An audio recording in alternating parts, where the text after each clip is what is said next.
우리 하나님 말씀 히브리서 11장 8절에서 보겠습니다.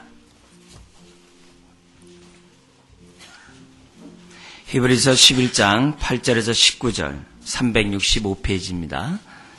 우리 한 절씩 교도하시겠습니다. 8절입니다.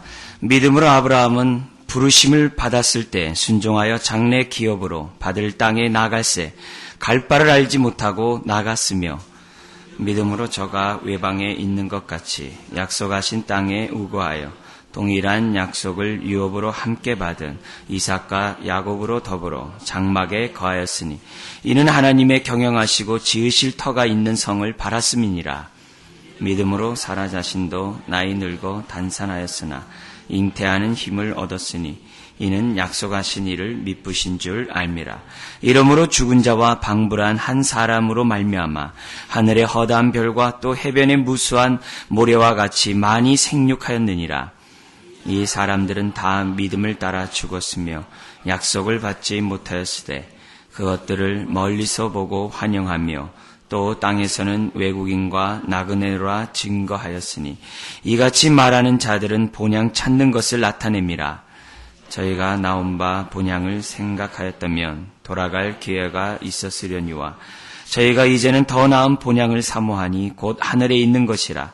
그러므로 하나님이 저희 하나님이라 일컬음을 받으심을 부끄러워 아니하시고 저희를 위하여 한 성을 예비하셨느니라. 아브라함은 시험을 받을 때 믿음으로 이삭을 드렸으니 저는 약속을 받은 자로되 그 독생자를 드렸느니라. 저에게 이미 말씀하시기를 내 자손이라 칭할 자는 이삭으로 말미암음이라 하셨으니 저가 하나님이 능히 죽은 자 가운데서 다시 살리실 줄을 생각한지라. 비유컨대 죽은 자 가운데서 도로 받은 것이니라. 아멘. 믿음은 하나님이 인정하셔야 됩니다. 내가 아무리 믿음이 있다라고 생각한다 할지라도 하나님이 인정하지 않으면 소용이 없습니다. 히브리서 11장은 하나님이 인정한 사람들, 하나님이 인정한 그 믿음들이 기록되어 있습니다. 그래서 우리가 히브리서 11장을 볼 때마다 또 구약에 나와 있고 신약에 있는 믿음의 선배들을 볼 때마다 우리는 믿음이 무엇인지를 알아야 됩니다. 그리고 나의 믿음과 비교해 봐야 됩니다. 내 믿음이 성경에 나와 있는 이들의 믿음과 일치하고 있는지 우리는 비교해야 됩니다. 그러면서 동시에 우리도 그들이 믿음의 삶을 살았던 것처럼 우리도 믿음의 반열에 들기를 우리도 결단해야 됩니다. 우리가 믿음의 사람이 되고 믿음의 역사를 이루고 믿음의 반열에 들어가기 위해서는 우리 안에 하나님이 살아계셔야 됩니다. 우리 안에 하나님이 살아계시지 않으면 우리의 믿음은 헛된 믿음입니다. 우리가 아무리 하나님에 대해서 많은 지식을 갖고 있고 하나님에 대해서 많은 나름대로의 경험이 있다 할지라도 우리 안에 하나님이 살아계시지 않으면 우리의 믿음은 죽은 믿음입니다. 역사를 이룰 수 없습니다. 하나님의 말씀이 그 마음속에서 살아 역사하지 못합니다. 그래서 말씀에 따라 살아가는 일이 없습니다. 자기 생각, 자기 경험으로 살지 말씀에 따라 살지 못합니다. 아무리 하나님 말씀 많이 한다 할지라도 그 안에 하나님이 살아있지 않으면 그 믿음은 진실한 믿음이 아닙니다. 비록 우리가 하나님에 대해서 많은 지식이 없다 할지라도 지극히 작은 지식을 갖고 있다 할지라도 하나님이 우리 안에 살아있으면 큰 역사를 이룹니다. 겨자씨만한 믿음이라 할지라도 하나님의 큰 역사를 이룰 수 있어요.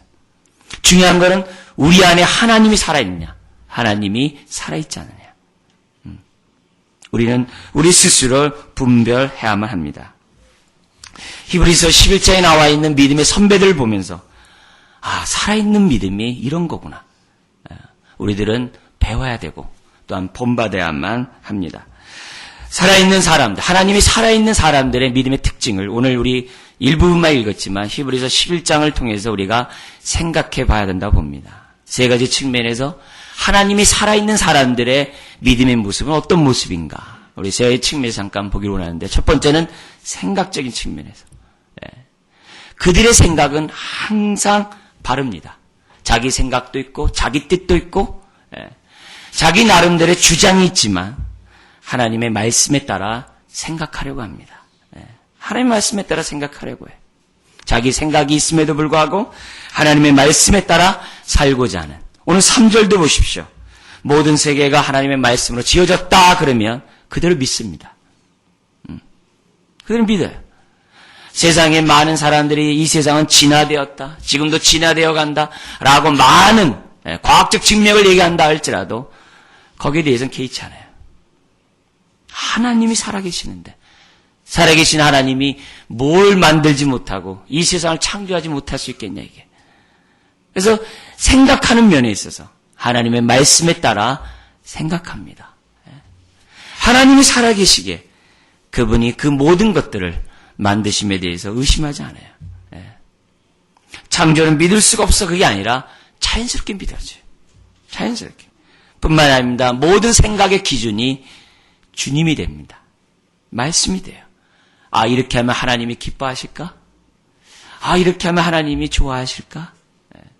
매사 생각할 때마다 모든 판단의 기준이 주님이에요. 생각 속에 주님이 떠나지 않아요. 떠나지 않아요.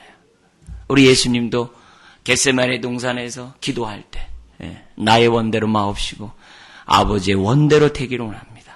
모든 판단의 기준이 아버지의 뜻이었어요. 하나님의 그 마음에 살아있는 사람들의 특징을 보면 생각 속에 늘 하나님의 말씀이 있어요. 늘 하나님이 역사하는 것을 봐요. 5절에 보면은 에녹이라는 사람이 등장을 해요. 에녹이 300년 동안 하나님과 동행하다 죽임을 보지 않고 하늘로 올라간 사람이에요. 근데 에녹이 어떻게 300년 동안 동행할 수 있었냐 이게요. 그가 바른 생각을 했기 때문에. 하나님과 동행하면 그 삶에 하나님의 축복이 있다는 것을 에녹은 믿었어요. 그리고 믿은 대로 자기가 생각한 대로 하나님과 동행했어요. 하나님과 동행했어요. 300년 동안 동행한다는 거 바른 생각 같지 않으면 어렵습니다.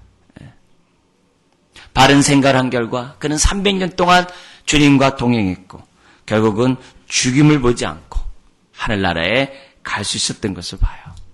두 번째 우리가 바라봐야 될 측면은 뭐냐면 마음이에요. 마음. 하나님의 마음에 모신 사람들의 특징을 보면 마음이 깨끗해요. 마음이 깨끗해요. 그래서 이것이 하나님의 뜻이 아니다. 그러면 마음으로 그냥 거부합니다. 마음을 그냥 닫아버립니다. 이것이 주의 뜻이 아니라고 생각하면 마음에 대해서 거기에서 하고 싶은 생각이 안 들어요. 그래서 늘 마음이 깨끗합니다. 9절과 13절에 보면은 아브라함이 이 땅에 살아가는 것은 자기의 본향이 아니고 자기의 본향은 하늘나라에 있다는 것을 알게 돼요. 그런 지식을 딱 가지니까 마음이 세상에 대해서 딱 닫혀버려요. 그래서 이 세상 살면서 나그네로서 외국인으로서 장막 가운데 거하면서 살아요. 여러분 아브라함은 거부예요. 부자예요. 성을 짓고도 남음이 있는 거부예요.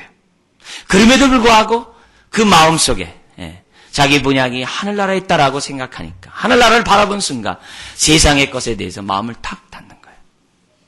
탁 닫는 거예요. 여러분 평소에 이렇게 음식을 막 이렇게 먹다가도 때마다 되면 이렇게 배고픈 사람도 금식하려면 마음 먹으면 먹고 싶은 생각 없잖아요. 물론 사람마다 좀 다르겠지만 되게 금식하면 어떻게 돼? 먹고 싶은 생각이 없다. 옆에서 밥을 먹어도 괜찮다고. 왜? 마음이 딱 닫히니까. 비슷해요. 그래서 아브라함 같은 경우에 내 본향이 하늘나라다. 내 갈 곳은 저기다. 생각을 딱 하는 순간 세상에서 천년만년 살려고 아등바등하지 않은 것을 봐요. 25절 26절에 보면 모세라는 사람이 등장을 해요. 모세 역시 마찬가지예요. 우리 25절 26절 우리 한번 같이 한번 읽어볼까요? 25절 26절입니다. 도리어 하나님의 백성과 함께 고난받기를 잠시 죄악의 낙을 누리는 것보다 더 좋아하고 그리스도를 위하여 받는 능욕을 애굽의 모든 보화보다 더 큰 재물로 여겼으니 이는 상 주심을 바라봅니다. 모세가 애굽의 왕자였어요. 강대국의 왕자였어요. 가만히 눈 딱 감고 있으면 그런 왕위를 물려받을 수도 있고 모든 것을 다 누릴 수가 있었어요. 그러나 모세 마음속에 하나님이 들어오셨어요. 모세 마음속에 하나님이 살아있어요. 하나님이 딱 살아계시니까 세상에 대해서 문을 닫는 거예요. 잠시 죄악의 낙을 누리는 것보다 여러분 죄악에 낙이 있다는 거 아시죠? 죄를 짓기 싫어서 죄 짓는 사람 없어요. 죄는요, 낙이 있어요. 맛이 있어요. 기쁨이 있어요. 쾌락이 있어요. 그래서 죄를 짓는 거예요. 그것이 아니라고 알면서도 해요. 그런데 모세는 그 마음속에 죄악의 낙을 딱 닫아버리는 거예요. 왜? 하나님이 살아있으니까. 왜 범죄예요? 하나님이 잠시 주무시면 범죄하는 거예요. 하나님이 살아있으면 범죄하지 않습니다. 왜 낭망해요? 잠시 외출해서 하나님이 그 안에서 살아있으면 낙심하지 않아요. 거꾸로 뜸을 당하지 않아요. 그 어떤 환경에서도 그 마음이 우겨싸이지 않아요. 우겨싸이지 않아요. 모세가 그렇게 큰 보화를 다 누릴 수 있고 모든 것들을 누릴 수 있는 그러한 환경이었지만 그 마음속에 하나님이 딱 살아계시니까 죄와에 대해 재물에 대해서 문을 딱 닫는 거예요. 세상에 죄악의 낙에 대해서 문을 딱 닫아버립니다. 모세나 아브라함이나 하나님이 그 안에 살아계시지 않았다면요, 이 사람은 이 땅에서 모든 낙을 다 누릴 사람들이에요. 그리고 누가 뭐라고 할 사람도 아무도 없어요. 그만한 권리를 갖고 있는 사람이에요. 그러나 그 마음속에 하나님이 있기에 마음이 깨끗해요. 자동적으로 이 세상을 내가 본받지 말아야지 이를 바득바득 해가지고 그렇게 안 받는 게 아니라 자동적으로 이 세상에 대해서 본받고 싶지 않아요. 마음에 하나님이 살아있는 사람은 본받고 싶지 않아요. 세상 사람들이 이 주일날 우리가 이렇게 교회 오면은 불쌍하게 여기잖아요. 이렇게 좋은 날 쉬지도 않고 교회 가되 얼마나 고생스럽노 그러잖아요. 돈 아침 일찍 교회 가는 사람 보면 더 그냥 혀를 ጭጭ 하잖아요. 예? 그러나 우리들은 어떻게 돼요? 그런 세상에 대해서, 그런 사람에 대해서 우리가 부러워하는 마음이 없죠. 우리가 억지로 이를 악물고 예배드립니까? 그렇지 않죠. 우리의 마음이 그렇지 않죠. 주님이 살아있으면 하나님 앞에 나오고 싶어하는 그런 마음이 있어요. 세상의 죄악의 낙에 대해서 마음을 거부하고 싶은, 벌써 아닌 것은 아닌 거예요. 하나님의 살아있는 특징입니다. 마음에. 그뿐만 아니라 이제 세 번째 측면에서 생각할 것은 뭐냐면 삶 속에서 증거들이 있어요. 하나님이 살아있는 사람들에 보면은 믿음의 증거들이 있어요. 믿음의 열매들이 있어요. 믿음의 발자취들이 있는 것을 봐요. 4절에 보면은 아벨이라는 사람이 등장해요. 아벨이라는 사람의 믿음이 어떻게 삶 속에서 증거되느냐? 더 나은 예배를 드리고 싶어요. 이처럼 나와서 예배를 드리는데 예배를 드릴 때마다 더 나은 예배를 드리고 싶어요. 더 나은 예배. 신령과 진정으로 예배를 드리고 싶어요.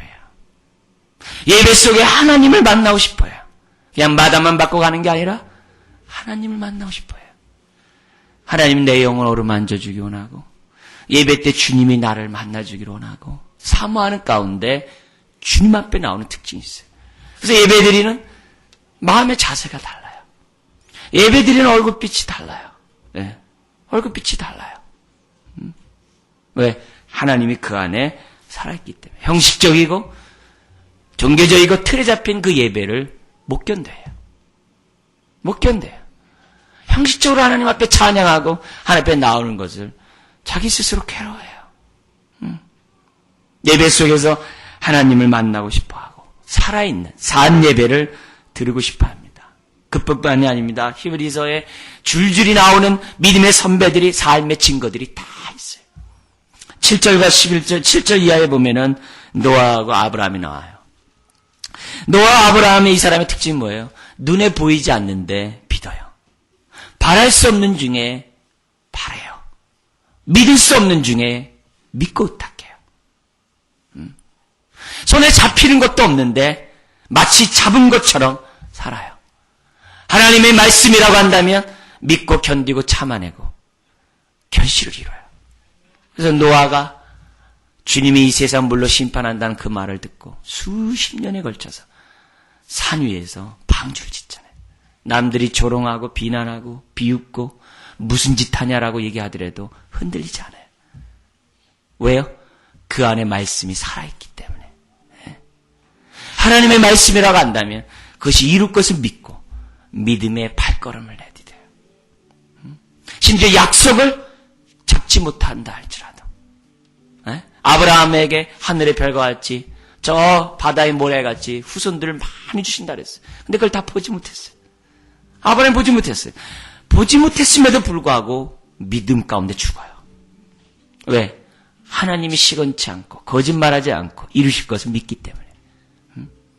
눈을 감더라도 비전 가운데 눈을 감아요. 눈을 감아요. 본토 친척 아비 집을 떠나라. 내가 지시할 땅을 내가 너를 인도하라. 어딘지 몰라요. 갈 바를 알지 못하면서도 가요. 왜? 하나님이 살아계시다는 것을 믿기 때문에. 그래서 삶의 모습에서 하나들이 다 뭐예요? 믿음의 발걸음들 남겨요. 남들이 보면 우습죠. 갈대아 우르 지역은 그 당시 최상의 아주 발전 도시였거든요. 근데 거길 떠나가지고서 여러분 가나안 땅이 기름진 곳입니까? 돌짝밭이거든요. 갈대아 우르 지역에 비하면 아무것도 아니거든요. 그럼에도 불구하고 아브라함의 마음이 흔들리지 않았어요. 하나님이 인도하는 대로 갔고 가는 곳마다 제단을 쌓으면서 하나님께 예배드렸어요. 예배드렸어요. 어떻게 그럴 수 있어요? 자식을 갖다가 주님 앞에 내놔라. 그래도 어떻게 돼요? 믿음으로 드렸어요. 왜? 하나님의 약속은 변함이 없다는 것을 믿기 때문에. 이 이삭을 통해서 하나님이 하늘의 별과 같이 바다의 모래같이 이룰 것을 믿기 때문에 아브라함은 드렸어요. 드렸어요. 행동 하나하나가 다 뭡니까? 믿음의 증거들이 나타나는 거예요. 남들은 모르죠. 남들은 모르죠. 사람들은 눈에 보여야지만 움직이는데 이 사람은 비전에 따라서 눈에 보이지 않지만 하나님의 말씀에 따라서 움직였던 것을 보게 돼요. 그뿐만이 아닙니다. 33절 이하에 보십시오. 수없이 많은 믿음의 선배들이 많은 핍박과 악행과 순교 가운데서도 흔들리지 않았어요. 믿음의 삶을 산다는 것은 때로는 모험을 얘기를 해요. 우리가 예수를 믿을 때 처음 우리의 마음들이 어떻습니까? 잘 살라고, 형통하려고, 축복받으려고, 이 땅에서 하나님의 복을 받고 남들이 참 부러워하는 삶을 살고 싶어서 또 내 문제와 고통이 해결되기 위해서 예수 믿어요. 근데 믿고 나고 보니까 우리의 삶이 대로만 열려있는 것이 아니에요. 우리의 삶 자체에 수없이 많은 좁은 문이 있고 가시밭길이 있어요. 그러나 하나님을 만나기 전에는 가시밭길을 가고자 하는 사람은 아무도 없어요. 근데 하나님이 그 안에 살아있는 사람은 가시밭길도 가요. 좁은 길도 가요. 주님이 말씀하시면 악을 골짜기도 가요. 남들이 보면 미쳤다 그러죠. 근데 모든 것을 포기하고 가요. 왜요? 하나님이 살아있으니까. 하나님이 살아있으니까. 명예를 얻을 수 있는 환경도 다 벗어버려요. 하나님이 살아있으니까. 주님이 원하는 그곳에 있기를 원한다는 거죠. 36절에 38절 우리가 읽지 않을 수가 없는데요. 같이 한번 읽어볼까요? 또 어떤 이들은 희롱과 채찍질뿐 아니라 결박과 옥에 갇히는 시험도 받았으며 돌로 치는 것과 톱으로 켜는 것과 시험과 칼에 죽는 것을 당하고 양과 염소의 가죽을 입고 유리하여 궁핍과 환난과 학대를 받았으니 이런 사람은 세상에 감당치 못하도다. 저희가 광야와 산중과 암열과 토굴에 유리하였느니라. 여러분 지금도 우리 카타콤 같은 데 가보면 아시죠? 로마 같은 데 이런데 터키 지역 같은 데 혹시 가보신 분 보면 초대 그리스도인들이 어떻게 살았는지 그 증거가 성경 그대로 있어요. 토굴과 암열과 산중과 그 유적이 지금까지 있다고. 그들이 어떻게 살았는지. 근데 그들이 그렇게 살면서 인상 쓰면서 살았을까요? 그들이 그렇게 살면서도 그냥 막 짜증내면서 했을까요? 안 그래요. 그들이 그렇게 살 수 있었던 건 뭡니까? 주님이 그들 안에 살아있거든요. 그들의 예배 가운데 살아계시고 그들의 삶 가운데 하나님이 살아계셨거든요. 살아계시는 그 증거들이 있으니까 카타콤에서 살죠. 카타콤에서 살죠. 응? 여러분 오늘날도 마찬가지입니다. 그 어느 때보다도 순교자가 많이 나오는 때가 최근입니다. 우리는 편안하게 우리가 예수 믿는 종교의 자유가 있는 곳에서 이렇게 살기 때문에 잘 몰라요. 그러나 지금요, 과거 그 어느 때보다 더 많은 사람들이 예수 믿는 것 때문에 죽습니다. 더 더 많은 순교자들이 예전보다 지금이 더 많이 나오고 있어요. 계시록에 보면 이런 말씀이 있어요. 목배임을 당한 성도가 주님 앞 하나님 앞에 나와서 탄원합니다. 하나님, 어느 때까지 우리를 신원하지 않습니까? 왜 이 세상을 심판하고 핍박과 고통 가운데 있는 사람을 왜 돌보지 않습니까? 하면서 하나님 앞에 이렇게 탄원하는 그런 내용이 나옵니다. 그때 하나님 뭐라고 그런지 아세요? 순교자의 수가 차기까지는 하나님이 내버려 두신다는 거예요. 순교자의 수. 그냥 예수 믿는 사람의 숫자가 충만할 때까지 기다리는 게 아니라 그 말씀도 있어요. 그러나 거기서 뭐라고 그러냐면 순교자의 수. 복음 때문에 죽는 자들의 숫자가 차기 전까지 이 세상은 끝나지 않는다라고 주님 얘기해요. 그래서 그런지 몰라도 순교하는 사람들이 너무 많아요. 우리 가까운 북한만 보더라도요. 북한을 위해서 사역하는 사람들이 많이 있어요. 그러나 북한에 많은 어려운 문제가 있었을 때마다 막 중국에 자유롭게 넘나들 때마다 많은 선교사들이 들어갔어요. 네, 많은 선교 들어가서 지금도 사역을 하고 있어요.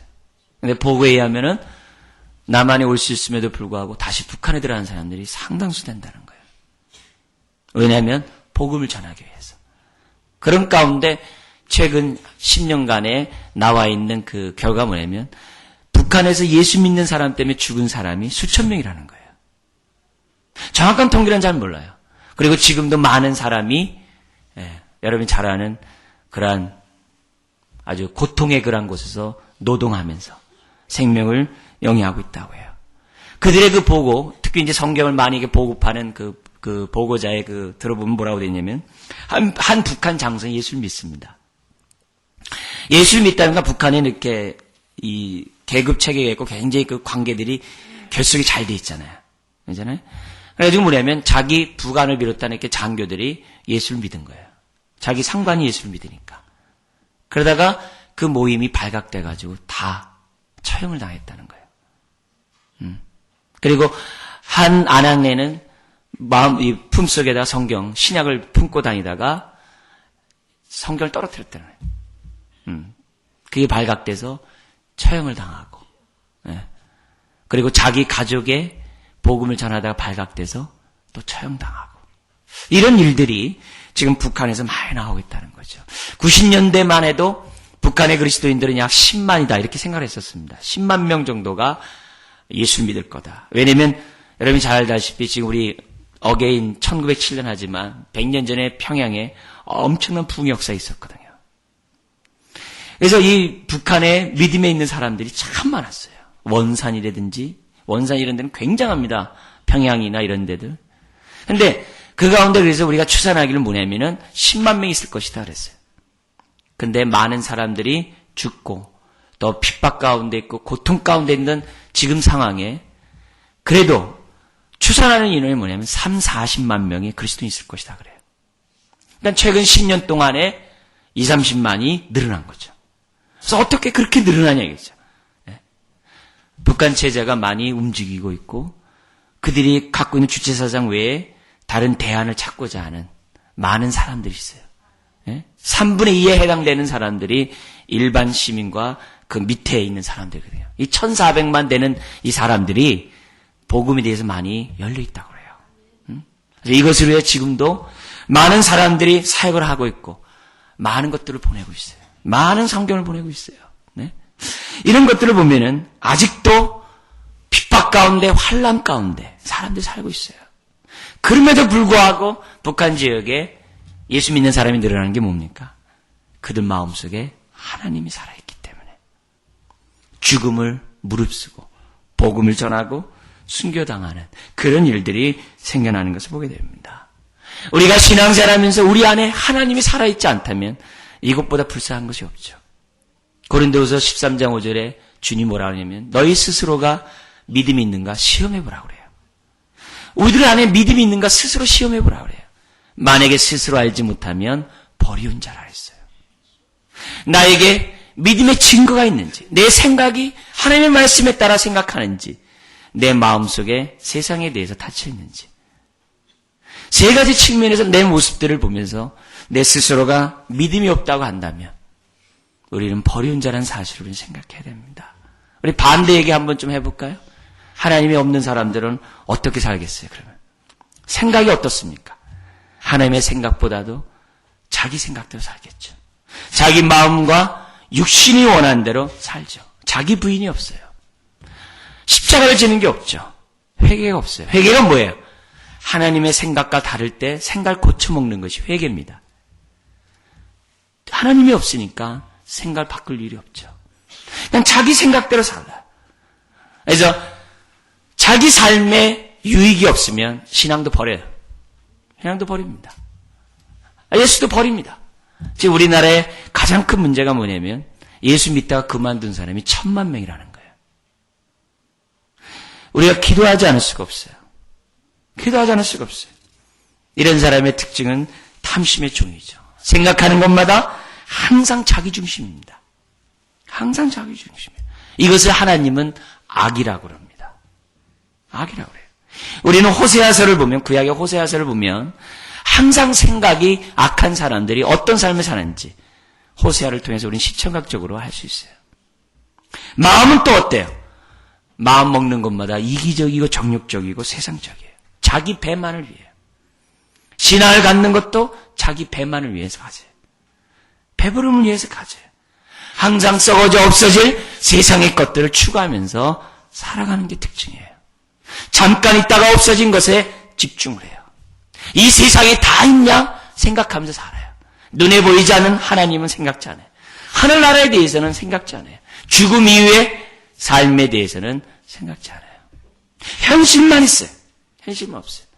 네? 그러니까 어떻게 돼요? 마음이 냉랭하죠. 겉은 젠틀하지만 속은 냉랭하죠. 싸늘하죠. 이기적이죠. 예의는 바르지만 그 마음속에 자기만을 위한 그 마음이 가득 차 있죠. 하늘나라가 그 마음이 없기 때문에 눈에 보이는 대로 추구합니다. 남을 밟고 올라가는 것은 아무것도 아니죠. 허물과 죄로 죽은 사람이 이렇게 말고 또 어떻게 살겠어요? 이것이 하나님은 없는 사람들의 대표적인 모습입니다. 이런 사람들 마음들을 볼 때마다 마음이 아픔이 있죠. 불쌍히 여기는 마음이 있죠. 긍휼히 여기는 마음이 생기긴 하죠. 그런데 더욱더 우리의 마음을 아프게 하는 사람이 있어요. 더욱더 우리의 마음을 고통스럽게 하는 사람이 있어요. 어떤 사람일까요? 대체로 두 종류 사람이 있어요. 뭐냐면 믿음이 없음에도 불구하고 있는 것처럼 착각하면서 교회 다니는 사람. 그리고 또 하나는 믿음이 있는데 믿음 없이 사는 사람. 두 종류의 사람은 우리의 마음을 더 아프게 하죠. 더 우리의 마음을 고통스럽게 하죠. 예? 믿음이 없음에도 불구하고 믿음이 있는 것처럼 스스로 착각하니. 우리 바리새인들이 그랬잖아요. 예? 예수님 당시에 종교 지도자들이 그랬잖아요. 그 마음속에 하나님이 없음에도 불구하고 자기네들은 하나님이 있다는 거예요. 예배를 드리더라도 형식적이고 종교적으로 드리죠. 아벨같이 더 나은 제사를 드리고 싶어하는 마음이 없죠. 형식에 따라 예배를 드리지만 그 마음속에 기쁨이 없죠. 하나님을 만나는 것이 없죠. 얼마나 우리의 마음을 아프게 하는지 몰라요. 말씀을 들어도 아멘이 안 돼요. 말씀이 부딪히질 않아요. 그러니까 변화가 없죠. 변화가 없죠. 하나님의 말씀에 대해서 생각하는 것이 없으니까 무슨 회개가 있으며 변화가 있겠어요. 교회 안에 우리나라 통계 같은 경우에 20에서 25%가 그렇대요. 교회를 다니면서 하나님을 만나지 못하는 사람이 20에서 25%래요. 얼마나 마음을 아프게 하는지 모릅니다. 예? 그러나 어떻게 보면 더 고통스러운 게 있습니다. 뭐냐면 믿음이 있음에도 불구하고 믿음 없는 사람처럼 살아가는 거. 믿음이 있음에도 불구하고 육신에 따라 살아가는 사람. 예? 옛사람에 의해서 살아가는 사람. 믿음이 있다라고 하면서도 옛날의 습관을 쫓아서 살아가는 그러한 모습. 하나님에 대해서는 부유하지 못하면서 믿음에 대해서는 부유하지 못하면서 세상의 것으로 부유하고자 한 신앙생활하는 사람. 정말 마음이 아프죠. 정말 고통스럽죠. 이런 사람의 대표적인 사람은 미지근한 신앙입니다. 적당히 세상과 타협하고 미지근하게 살아가는 사람. 미지근하게. 머리가 나도 모르는 채 휘어지는 것처럼 내가 세상과 동화된 것을 나도 모르면서 동화되어 살아가는 사람. 뒤집지 않은 전병처럼 살아가는 사람.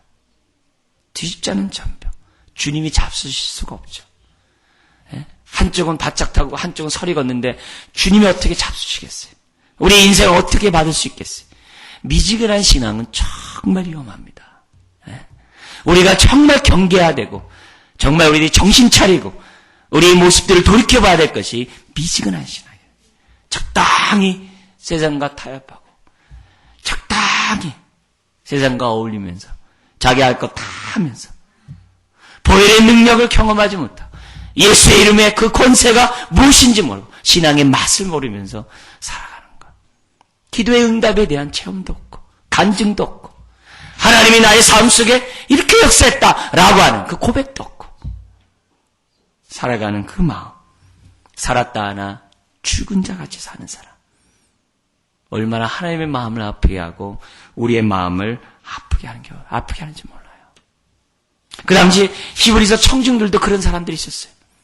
예수를 믿다가 핍박을 당하고 고통을 당하고 산업을 빼앗기니까 다시 유대교로 돌아가려고 하는 사람들이 있었어요. 얼마나 우리들의 마음을 아프게 하는지 몰라요. 주님의 그 탄식 소리를 듣지 않는 그 모습이 우리를 얼마나 아프게 하는지 몰라요. 사랑하는 성도 여러분, 하나님 말씀은 살아 운동력이 있다고 했어요. 아멘.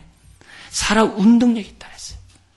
그래서 말씀에 부딪히면 사람은 생각을 바꾸게 돼 있어요. 회개하게 돼 있어요. 마음을 바꾸게 돼 있어요. 마음을 바꾸게 돼 있어요. 혼과 영뿐만 아니라 관절과 골수가 찔러 쪼개질 수밖에 없어요. 삶의 변화가 일어날 수밖에 없어요. 왜요? 하나님 말씀은 살아있기 때문에. 하나님이 그 심령에 살아있는데 어찌 그 심령이 변하지 않을 수 있겠어요? 믿음이 뭡니까? 내 안에 하나님이 살아있는 것, 그게 믿음이에요. 내 안에 하나님이 살아있지 않으면 아무 소용이 없어요. 아무 소용이 없어요. 하나님이 살아있다는 그 증거들이 뭐예요? 말씀 앞에 아멘하고 하나님의 말씀이 있으면 바랄 수 없는 중에서도 바라보고 하나님이 말씀하시면 그 말씀대로 순종하려고 하고 하나님이 말씀하면 그것이 어딘들 내가 그 자리에 있기를 원하고 말씀 앞에 진지한 반응을 하려고 하는 것. 그 사람이 믿음이 있는 사람이에요. 그 사람이 살아있는 사람이에요. 하나님은 그 사람을 통해서 역사를 이루어가기를 원해요. 사랑하는 성도 여러분, 여러분의 심령 속에 하나님이 살아있길 바라요. 살아있는 믿음이 있길 바라요. 여러분의 삶을 통해서 믿음의 증거들이 나타나기를 주의 이름으로 축원드립니다. 기도하겠습니다. 하나님 아버지, 우리들에게 주님을 알게 하시고 하나님의 사랑을 받게 하시고 체험하게 하시고 알게 하시니 감사드립니다. 주님, 우리가 더 큰 사랑 가운데 거하기 원합니다. 더욱더 우리가 주님의 사랑 가운데 알기 원합니다. 더욱더 우리가 하나님을 알기 원합니다. 주님이 우리 안에 더욱더 살아 역사하기를 원합니다. 오늘 머리 숙인 주의 자녀들 살아있는 믿음 갖게 하시고 참된 믿음을 갖게 해주시고 삶 속에서 살아계시는 하나님을 만날 뿐만 아니라 드러내는 주의 자녀들이 다 되게 하여 주옵소서. 생각에 있어서 마음에 있어서 삶에 있어서 그 증거들이 나타나는 주의 종들이 되게 하여 주옵소서. 믿사오며 예수님의 이름으로 기도드리옵나이다.